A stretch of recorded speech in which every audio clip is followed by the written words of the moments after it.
अस्सलाम वालेकुम। है 10 अगस्त 2017 से जो अल्लाह की आजमाइश का सिलसिला, परेशानियों का सिलसिला जो स्टार्ट हुआ वो अभी भी चल रहा है।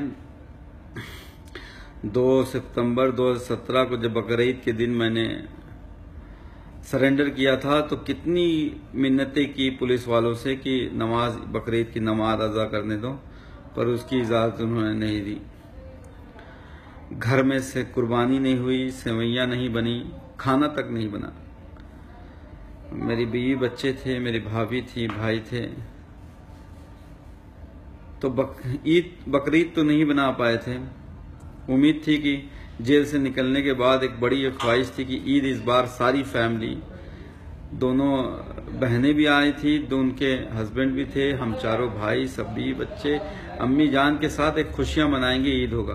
पर 10 जून को एक लोगों ने मेरे भाई को जिस तरह से मारने की कोशिश की और उसके बाद जो पुलिस का रवैया था, 4 घंटे हम लोगों को जो इधर उधर घुमाया और एक तरह से सेकेंड अटेम्प्ट ऑफ मर्डर का कोशिश की गई, वो बहुत दुखदाई था। आप लोग कल या परसों ईद की नमाज पढ़ेंगे, तो आपसे बस बहुत गुजारिश यही है कि काशिफ के लिए, ना सिर्फ काशिफ के लिए, चाहे काशिफ हो, चाहे कुलदीप हो, चाहे तुषार हो, चाहे डेविड हो, उसके लिए दुआ मांगिए कि जो भी मौत से जंग लड़ रहे हैं वो जीतें और सेहतयाब रहें। और उनके लिए भी दुआ मांगिए जो इस सिस्टम की वजह से मारे गए हैं, चाहे जुनैद हो, चाहे कोई हो, चाहे अखलाक हो, चाहे विनुला कांड हो, चाहे कोई कांड हो। उस सिस्टम की वजह से जो गरीबों को किसी जात की वजह से, किसी रिलीजन की वजह से दबाया गया हो, मारा गया हो, उनको, उन गुनाहगारों को उनकी सजा मिले और उन लोगों को इंसाफ मिले, उन परिवारों को, उन फैमिलीज को कुछ इंसाफ मिले। ईद खुशी का त्यौहार है। प्रॉफेट मोहम्मद साहब ने कहा था, चाहे रोजे के बाद चाहे जितनी परेशानियां हो, आपको ईद मनाना है। तो कल आप मनाइए, आपको बहुत बहुत मुबारकबाद है। कल या परसों जब भी आप मनाएंगे,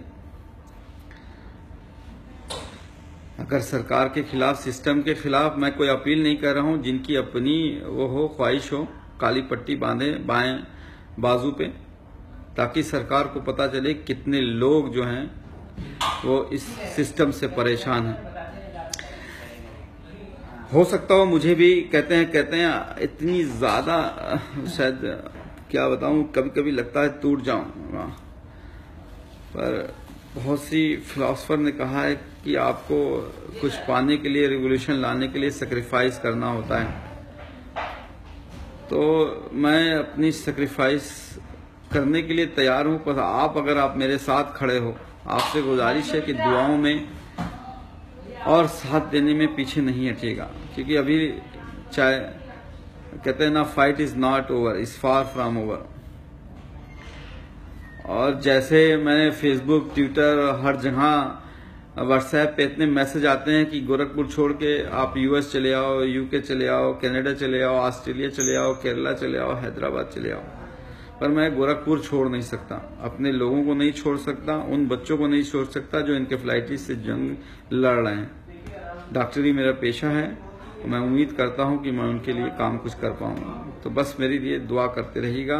और आपसे उम्मीद है कि कल जो है मेरा भाई शायद आप लोगों की दुआओं से अब तक जिंदा है और सेहतयाब होगा। शुक्रिया। अल्लाह हाफिज।